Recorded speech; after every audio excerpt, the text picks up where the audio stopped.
तो एक फेल्सपर में यदि किसी त्रिभुज की एक भुजा के समांतर अन्य दो भुजाओं को भिन्न भिन्न बिंदुओं पर प्रतिच्छेद करने के लिए एक रेखा खींची जाए तो ये अन्य दो भुजाओं को एक ही अनुपात में विभाजित करती है।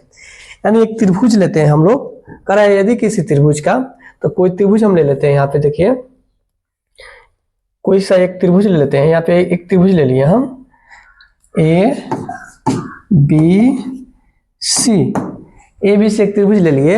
अब बोला यहाँ पे इसके समांतर एक रेखा खींचा जाए। इसके समांतर हम कहा कि एक रेखा खींच लिए डी और ई, डी और ई एक रेखा खींच लिए। तो कौन है यहाँ पे या भिन्न भिन्न बिंदुओं पर प्रतिच्छेद करती है, तो यहाँ पे प्रतिच्छेद करा देते हैं हम, इसको और इसको क्या करते हैं मिला देते हैं। यहाँ से लंब डालते हैं वो इस पे और यहाँ से लंब डालते हैं हम यहाँ पे, ठीक है। यहाँ पे हो गया एम, ये हो गया एफ। आप यहाँ पे कुछ भी ले सकते हैं, ए बी सी कुछ भी ले सकते हैं आप, ठीक है। तो यहाँ पे लंब डाल दिए हम, यहाँ पे क्या डाल दिए रचना करके लंब डाल देते हैं यहाँ पे। अब करें यहाँ पे ये जो है यह ए डी और बी डी एक ही अनुपात में विभाजित होगा। यानी कहने का अर्थ है या 2 होगा तो एक ई हो जाएगा, एक ई हो जाएगा, और 4 होगा तो 2 सेंटीमीटर ई या 2 सेंटीमीटर ई, यानी एक ही अनुपात में क्या हो जाएगा विभाजित होगा। एग्जाम के से रिलेटेड ही वीडियो रहेगा। तो चलिए यहाँ पे सबसे पहले यहाँ पे लिखेंगे सिद्ध करना है, सीधे करना है। क्या सिद्ध करना है यहाँ पे ए डी बटा में डी बी बराबर ई भुजा और ई भुजा आपस में बराबर होगा।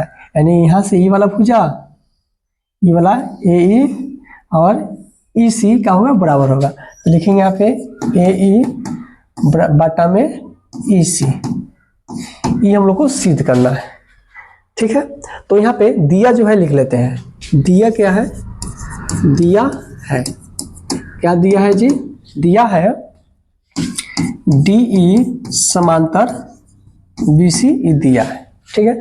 अब रचना इसमें किए हम, रचना का किए हैं हम, यहाँ पे लंब डाले, क्या डाले हैं लंब डाले हैं। तो लंब डाले हैं वो हम लिख लेते हैं एडी पर, एडी जो है एडी पे क्या लंब डाले हैं हम बाबू, एडी पर लंब डाले हैं ई एम, क्या डाल दिए हैं ई एम। तो ये लिख लेते हैं हम लोग, लिखेंगे यहाँ पे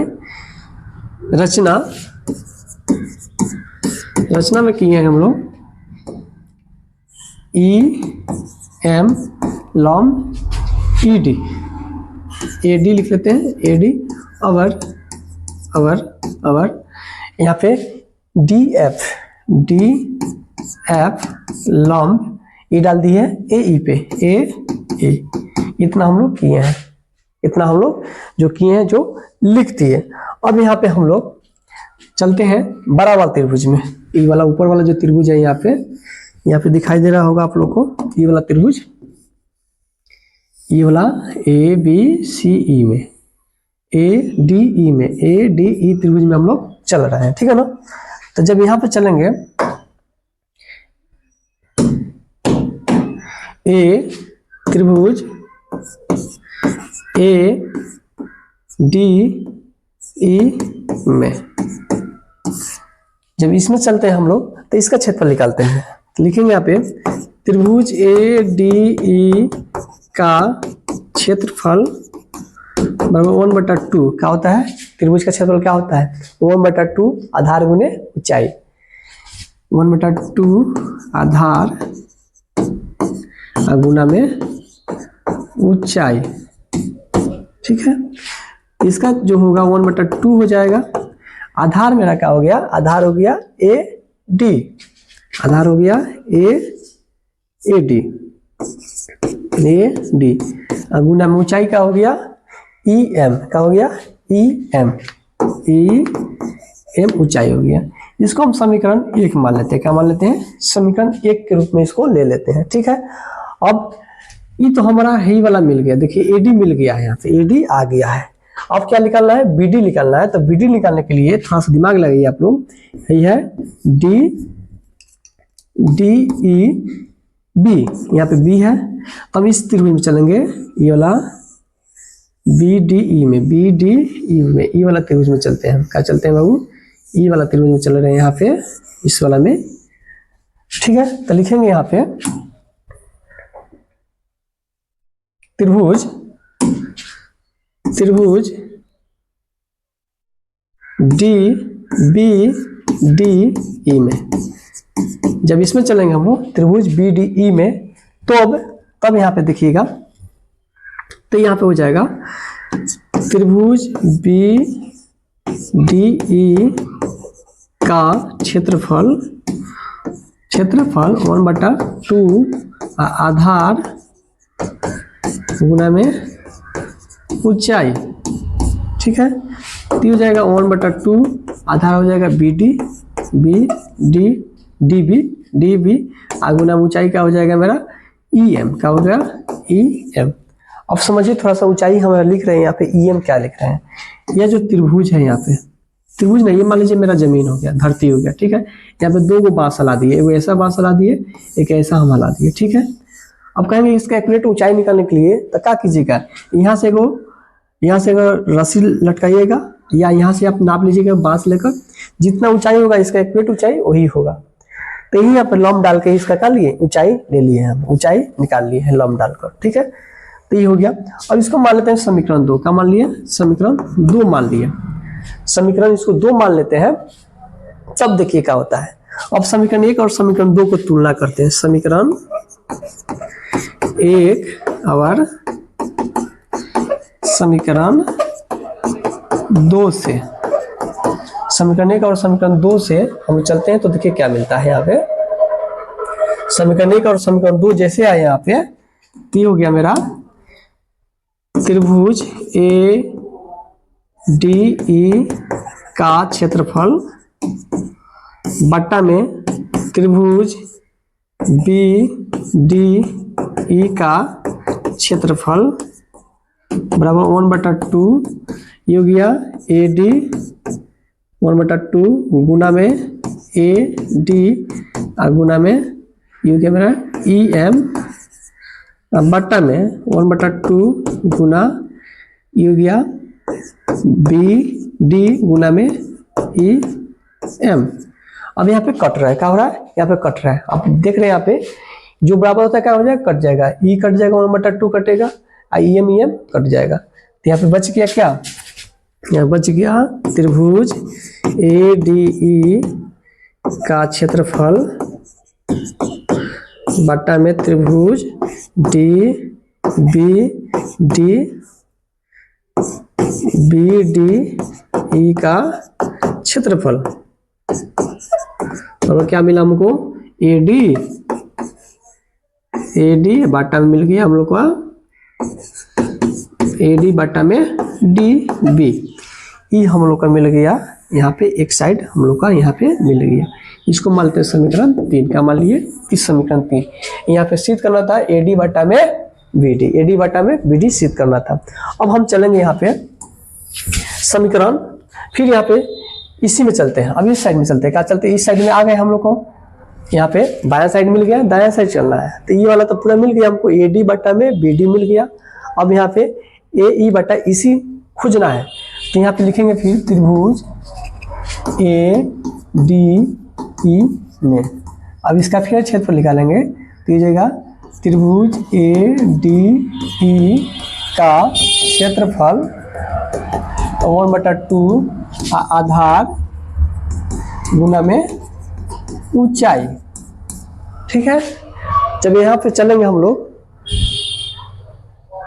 चलिए ठीक है, यहाँ पे चल रहे हैं, टी हो गया मेरा क्या 1/2 आधार देखिएगा, तो ए क्या हो गया यहाँ पे, ए ई आधार हो गया, और ऊंचाई क्या हो गया, ऊंचाई हो गया मेरा यहाँ पे डी एफ, ठीक है। इसको मान लेते हैं समीकरण 4, का मान लिए, समीकरण 4 मान लेते हैं, कोई दिक्कत नहीं है यहाँ तक। तो आगे बढ़ते हैं, फिर लिखेंगे त्रिभुज, अब देखिए अब इस त्रिभुज में चलते हैं हम लोग, इसमें यहाँ पे दिखाई दे रहा है, ई वाला में चल रहे हैं हम लोग, ई वाला में यहाँ पे चल रहे हैं, ठीक है ना। तो बी ई सी में, त्रिभुज बी ई सी में, तो जब यहाँ पे चलेंगे तो लिखेंगे त्रिभुज बी ई सी का क्षेत्रफल और 1/2 गुने आधार गुना में ऊंचाई, ठीक है। तो हो जाएगा मेरा 1/2 आधार हो गया, आधार हो गया यहाँ पे ई सी, क्या हो गया ई सी, गुना में ऊंचाई हो गया डी एफ। ये हो गया मेरा समीकरण 5, क्या हो गया समीकरण 5 ले लेते हैं। अब समीकरण यहाँ पे समीकरण 4 और समीकरण 5 से, तो यहाँ पे त्रिभुज ए डी ई का क्षेत्रफल क्या आया था हम लोग का 1/2 ए ई गुना में डी एफ बट्टा में समीकरण ये मेरा 4 था, अब 5 यहाँ पे है। त्रिभुज बी ई सी समीकरण 5 है, बी ई सी का क्षेत्रफल बराबर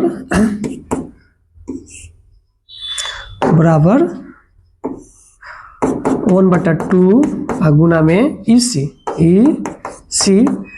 डी एफ। अब देखिए यहाँ पे भी क्या हो रहा है, कट रहा है कुछ, यहाँ पे देखिएगा तो 1/2 कटेगा और डी एफ कट जाएगा, तो यहाँ पे क्या बच जाएगा हम लोग को त्रिभुज ए डी ई का क्षेत्रफल बराबर, यहाँ बाटा में हो जाएगा हम लोग का,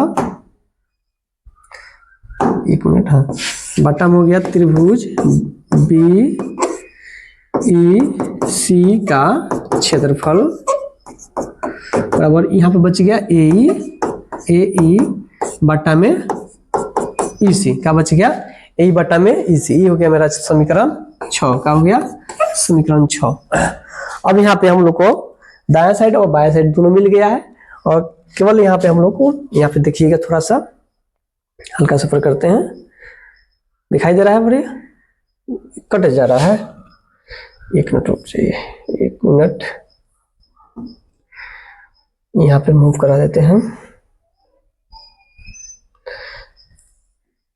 अच्छा इससे जूम आउट नहीं होगा, हाँ चलिए यहाँ पे देखिए, इधर साइड में हम लिख देते हैं, ठीक है ना, यहाँ पे दिखाई दे रहा होगा। अब यहाँ पे समीकरण लिखेंगे, समीकरण 3 यहाँ पे देख लीजिए, समीकरण 3 यहाँ पे है, और समीकरण 6 से, कितना से 6 से, समीकरण 3 और समीकरण 6 से हमारा क्या हो गया प्रूफ हो गया।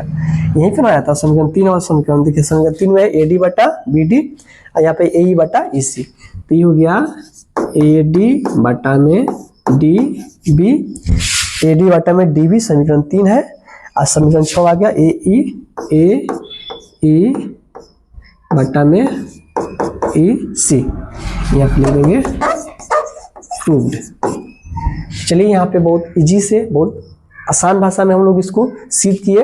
अब हम लोग क्या देखेंगे 6.2 को देखेंगे। जो भी बच्चे नए हैं जरूर चैनल को सब्सक्राइब कीजिएगा, और वीडियो को ज़्यादा से ज़्यादा क्या कीजिएगा शेयर कीजिएगा, क्योंकि एग्जाम में थेल्स पर में थेल्स का विलोम यानी 6.1, 6.2, प्रमेय 6.1, 6.1 और 6.2 और 6.8, 6.9 थेल्स का विलोम, पाइथागोरस का विलोम का एग्जाम में पूछने का चांस 80% रहता है। ये एग्जाम में 5 नंबर में यह पूछेगा।